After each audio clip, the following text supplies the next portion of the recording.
Shikues të nderuar, Talpo Televizioni u përshëndes, ju ftoj të ndiqni edicionin informativ të lajmeve. Kisha e manastirit të Spiles në fshatin Saraqenish në Lunxhëri të Gjirokastrës po rikonstruktohet. Kjo kishë është monument kulture e kategorisë së parë. Kisha e manastirit të Spiles në fshatin Saraqenish në Lunxhëri të Gjirokastrës po rikonstruktohet. Kjo kishë është monument kulture e kategorisë së parë. Ndërhyrja konsiston në restaurimin total të konstruktit të kishës, restaurimin e çatisë dhe pastrimin e ambienteve përreth, brenda dhe jashtë saj. Manastiri i Spiles është vetëm 2 kilometra larg parkut të Antigones në fshatin Saraqenish. Nga gjithë manastiri ka mbetur vetëm kisha, një objekt 400 vjeçar, i ndërtuar në shekullin e 16, vendosur në një shpatmal të malit të Lunxhërisë, në një zonë ku vetëm të guximshmit mund të shkojnë për shkak të terrenit të thyer. Kisha e manastirit të Shënmërisë në Spile është një monument i trashëgimisë kulturore i llojit arkitektur, i miratuar në qershor të vitit 1973. Manastiri është pikturuar nga piktori Mihal në kohën e peshkopit Kalist. Manastiri ngrihet mbi një shkëmbël qeror për shkak të shpellave karstike. E ndërtuar në shekullin e 17, kjo kishë ka sfiduar shekujt duke ruajtur tipologjinë arkitekturore të kohës, afresket dhe detajet e saj unike. Ky projekt vjen nga Ministria e Kulturës në bashkëpunim me DRTK Gjirokastër. Jemi në këto momente me zhvillimet kryesore nga vendi.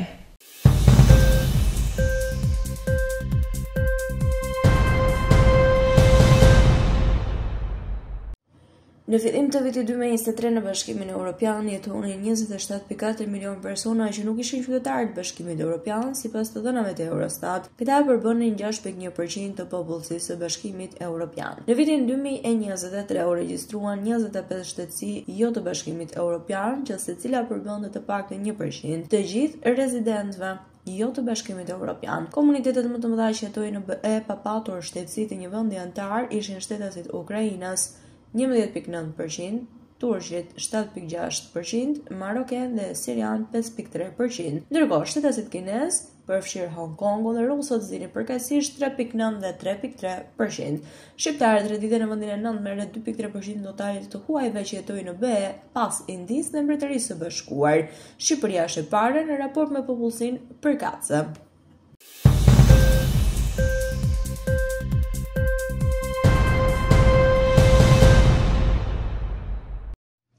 Sektori i udhëtimeve dhe turizmit në Shqipëri është një trajektore e fortë rriti duke të i kaluar nivelit përpara pandemisë, sipas një raporti të fundit të World Travel dhe Tourism Council. Turizmi pritet të kontribuojë me 685.3 miliard lek, rreth 7.3 miliard dollar në ekonominë shqiptare për gjatë vitit 2025, një rritje krahasuar me vitin 2019 gati në 52.8%. Ky sektor përfaqëson tashmë 26.4% të prodhimit të brendshëm bruto nga 20.6% që ishte pesha në vitin 2019.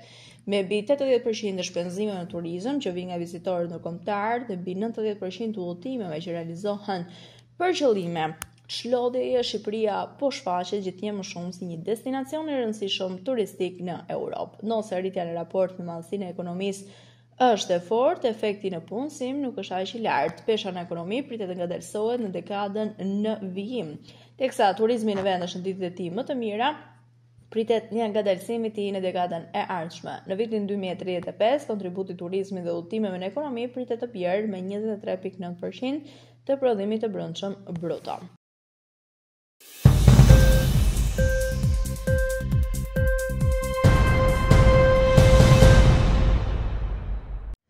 39.1% e shqiptarëve vuajnë nga rritja e tensionit arterial apo hipertensionit, i cili është shkaktari i sëmundjeve të zemrës dhe goditjeve në tru në 50% të rasteve. Sipas ISHP-s, shifrat kanë ardhur në rritje.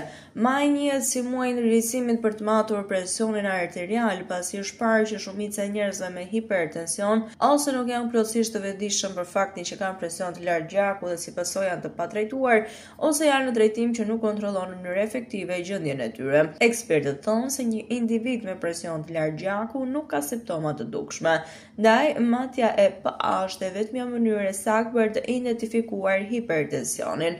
Referuar të dhënave të ISHP-s, është parë që në vitin 2023 Në Shqipëri, 36,6% e personave me hipertension nuk ishin në dieni për të dhe 34,7% e njerëzve që merrnin trajtime me medikamente nuk e kontrollonin në mënyrë efektive.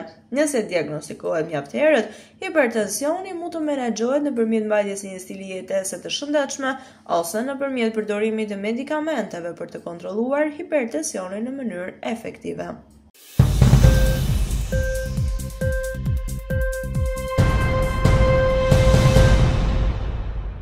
Presidenti Donald Trump ka thënë se është e pikulluar pasi paraardhësi dhe rivali i tij Joe Biden u diagnostikua me kancer në prostat. Melanie dhe unë jemi të pikulluar kur dëgjuam për diagnozën e fundit mjekësore të Joe Biden.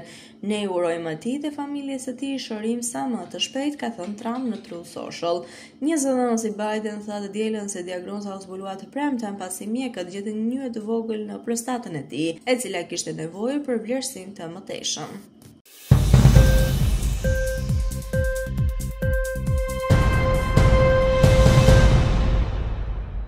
Presidenti Rus Vladimir Putin dhe presidenti amerikan Donald Trump do të zhvillojnë bisedën e tyre të tretë për vitin 2025 më 19 maj, ka konfirmuar zëdhënësi i Kremlinit Dmitri Peskov. Për TASS, biseda është planifikuar të zhvillohet në orën 10 të mëngjesit. Trump e njoftoi vetë zhvillimin e bisedës në platformën e tij Truth Social, duke thënë se ajo do të përfshijë diskutime rreth çështjes Ukrainas edhe tregtisë. Ai gjithashtu njoftoi se pas bisedës me Putinin do të ketë telefonata me presidentin e Ukrainës Volodymyr Zelensky dhe udhëheqësit e NATO-s. Ndërkohë, disa udhëheqës të tjerë, përfshirë kancelarin gjerman Friedrich Merz, presidentin francez Emmanuel Macron dhe kryeministrin britanik Keir Starmer, ka shprehur interesin për të biseduar me Trump përpara se ai të ketë bisedën me presidentin rus.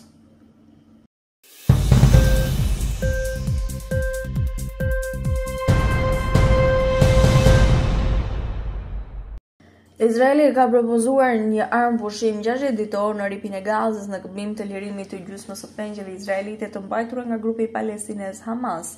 Kanë, duke cituar zyrtar të pa-identifikuar izraelit njohur me negociatat, tha se propozimi u paraqit të shtunën për gjatë bisedimeve në Doha të Katarit. Izraeli vlerëson se 58 robër mbeten në Gaza, përfshirë 20 që besohet se janë të gjallë. Ndërkohë, më shumë se 9900 palestinezë pubahen në burgjet izraelite në kushte të tmerrshme që përfshin tortura, uri dhe neglizhencë mjekësore.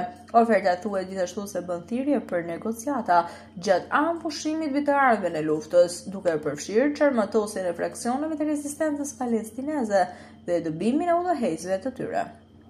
Ishte gjithçka e përgatitur për këtë edicion informativ lajmesh. Unë ju falenderoj për vëmendjen tuaj. Bashkë mirupafshim.